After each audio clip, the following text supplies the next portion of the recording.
चलिए, तो JEE question series में आज हम लोग नेक्स्ट क्वेश्चन पे आते हैं, है ना। इस क्वेश्चन में हम लोग को जितने भी अमीटर एंड वोल्टमीटर लगे हुए हैं उन सारे का रीडिंग फाइंड आउट करना है। और जो भी अमीटर और वोल्टमीटर वो क्या है, आइडियल है। ठीक है। तो आइडियल अमीटर और वोल्टमीटर में पहले के वीडियो में भी मैंने एक चीज बता रखी है आपको कि अमीटर अगर आइडियल है तो उसका रेजिस्टेंस क्या होगा, जीरो होगा। उसको हम लोग शॉर्ट सर्किट कर सकते हैं। और वोल्टमीटर अगर आइडियल है तो उसका रेजिस्टेंस क्या होता है, इनफाइनाइट होता है। उसको अपन ओपन सर्किट कर सकते हैं। ठीक है ना। चलो, तो यहाँ पे देखो, आपका अमीटर को अपन शॉर्ट कर लेते हैं क्योंकि वो सारे क्या है, आइडियल है। सारे को शॉर्ट कर दो। और वोल्टमीटर को ओपन करना है क्योंकि इधर से करंट पास होने वाला नहीं है। इसका रेजिस्टेंस क्या है, इनफाइनाइट है।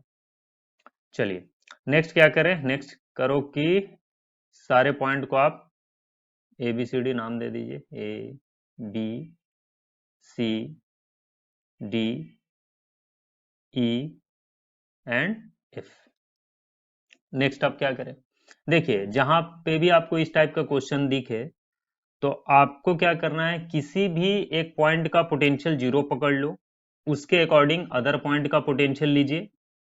ठीक है। और जब आपको दो पॉइंट्स के बीच का पोटेंशियल डिफरेंस पता चल जाएगा और उनके बीच का रेजिस्टेंस तो मालूम ही है यहाँ पे, तो फिर आप क्या है, करंट निकाल पाओगे। तो करंट निकल गया तो पोटेंशियल ड्रॉप भी निकल जाएगा, रेजिस्टेंस आपको पता है, तो फिर आपका क्वेश्चन सॉल्व हो जाएगा। किसी भी पॉइंट का पोटेंशियल आप जीरो ले सकते हैं, है ना। जैसे देखो, सपोज करो इस पॉइंट का अपन पोटेंशियल जीरो लेते हैं, एफ पॉइंट का पोटेंशियल जीरो लेते हैं। तो ई पॉइंट का पोटेंशियल कितना हो जाएगा, देखो बैटरी का बड़ा वाला डंडा हायर पोटेंशियल है, ये वाला है ना हायर पोटेंशियल है इसका मतलब, और ये छोटा वाला क्या है, लोअर पोटेंशियल है ना। तो अगर आप एफ को जीरो लिए हो तो ई का पोटेंशियल कितना हो जाएगा, 20। अब उसके अकॉर्डिंग फिर डी का पोटेंशियल लो, सी का लो, बी का लो, ए का लो, सारे का पोटेंशियल ले लो और फिर क्वेश्चन सॉल्व हो जाएगा। चलिए, तो अगर आपको मन है कि नहीं हमको ई का पोटेंशियल जीरो लेना है तो ले लीजिए ई का जीरो। लेकिन ध्यान में रखना उसको हाई पोटेंशियल पे रखना है ई को, क्योंकि बैटरी का बड़ा वाला डंडा ई के तरफ है। ठीक है ना। तो इसको आप जीरो लेते हो तो एफ का पोटेंशियल कितना लेना होगा, -20 लेना होगा। अब इसके अकॉर्डिंग फिर आप पोटेंशियल लीजिए अदर पॉइंट का, फिर सॉल्व करो, है ना। अब ऐसा नहीं है कि आप जीरो ही ले सकते हो, जीरो के अलावा भी और भी ले सकते हो, जैसे आपका मर्जी, नहीं हम जीरो क्यों ले। तो एफ का पोटेंशियल अगर आप 10 लेते हो तो ई का पोटेंशियल कितना लेना होगा, 30 लेना होगा, क्योंकि पोटेंशियल डिफरेंस आपको कितना बनाना है, 20 ही बनाना है ना। तो अगर मान लो यहाँ पे हम 20 लेने का आपको माने तो इधर कितना लेना होगा, इधर पे आपको 40 लेना होगा, क्योंकि 40 - 20 कितना हो जाएगा, 20 होगा।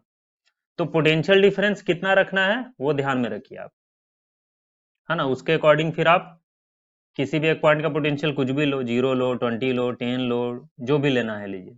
अब उसके अकॉर्डिंग फिर आप अदर पॉइंट का पोटेंशियल लो और सॉल्व करो।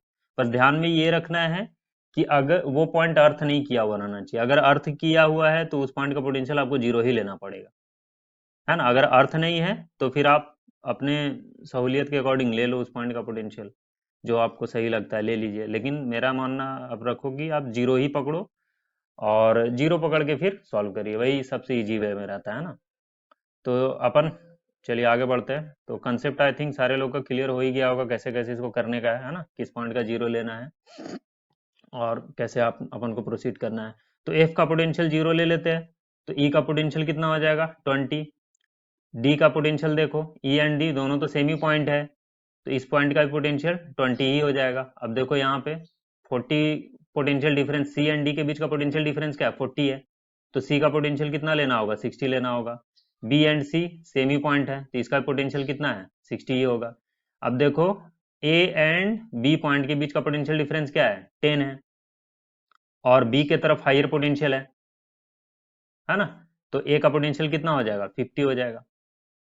अब देखो इस यहाँ पे इस पॉइंट का भी पोटेंशियल देख लीजिए। अब देखो ई एफ जी, इस पॉइंट का नाम दे दो, अब जी दे दो, ठीक है। तो जी का पोटेंशियल कितना हो जाएगा, बी के तरफ आपका लो पोटेंशियल है, जी के तरफ हायर पोटेंशियल है, बी का पोटेंशियल 60 है तो इसका पोटेंशियल कितना हो जाएगा, 70 हो जाएगा। तो आई थिंक सारे पॉइंट का पोटेंशियल हम लोगों ने निकाल ही लिया है, जिसका जिसका जरूरत है ना। अब आगे बढ़ते हैं, देखिए अब देखो बी एंड एफ, ये वाला ब्रांच में देखिए कितना हो जाएगा करंट, करंट हमेशा higher potential to lower potential चलता है। तो देखो इधर से इधर कितना करंट जाएगा, 60 माइनस 0 डिवाइडेड बाई 20 कितना आ जाएगा ये 3 एम्पियर। तो इस ब्रांच में 3 एम्पियर का करंट जा रहा है ना। चलो, और नेक्स्ट देखिए ए और एफ ब्रांच में दोनों के पॉइंट के बीच का पोटेंशियल डिफरेंस कितना है, 50 माइनस 0 डिवाइडेड बाई 10 कितना हो जाएगा ये 5 एम्पियर। तो 50 मतलब ए टू एफ चलेगा करंट, किधर चलेगा ये कितना चलेगा 5 एम्पियर। चलो, तो इधर से 5 आया, इधर से आया 3, तो इसमें कितना करंट चला जाएगा 8 एम्पियर। अब देखो जी और ई वाले, जीई वाले ब्रांच में कितना करंट जाएगा, जी से ई की तरफ करंट जाएगा, आपका हो जाएगा 70 minus 20 divided by 5 that is 50 by 5, ये कितना हो जाएगा 10 एम्पियर। तो ये वाले ब्रांच में 10 एम्पियर का करंट है। तो इधर से 8 आया, इधर से 10 आया, इधर कितना चलेगा ई और डी में 10 प्लस 8 18 एम्पियर का करंट इधर ए3 से भागेगा। चलो, ये चला गया ये, तो हाँ सारे में तो निकल ही गया ना। तो देखो, तो A1 का रीडिंग कितना होगा, फर्स्ट वाला मीटर जो उसका रीडिंग कितना हो जाएगा, इधर 5 एम्पियर का करंट जा रहा है ना, तो यही तो 5 एम्पियर इधर से ही पास, इधर से तो निकलेगा इधर से 5 एम्पियर। तो A1 का रीडिंग कितना हो जाएगा, फर्स्ट वाले एमीटर का जो रीडिंग है वो 5 एम्पियर होगा। ठीक है, A2 का रीडिंग देखिए, A2 का रीडिंग आपका 8 एम्पियर हो जाएगा, है ना, ये वाला आपका हो गया। तो इधर से 8 एम्पियर का करंट वो रीड करेगा। A3 का कितना रीडिंग हो जाएगा, A3 आपका 18 ना, तो ये 18 एम्पियर का करंट रीड करेगा ना। अब ये देखो ये वोल्टमीटर कितना रीड करने वाला है ना, इन दोनों पॉइंट के बीच का पोटेंशियल डिफरेंस कितना है 50, और रेजिस्टेंस की वैल्यू क्या है 10 है। तो V इज इक्वल टू कितना हो जाएगा, V is equal to I into R, है ना। तो 5 इंटू 10 दैट इज 50 वोल्ट। तो वोल्टमीटर जो रीड करेगा वो 50 वोल्ट रीड करेगा। ठीक है ना। चलो ठीक है, आज के लिए इतना ही है ना।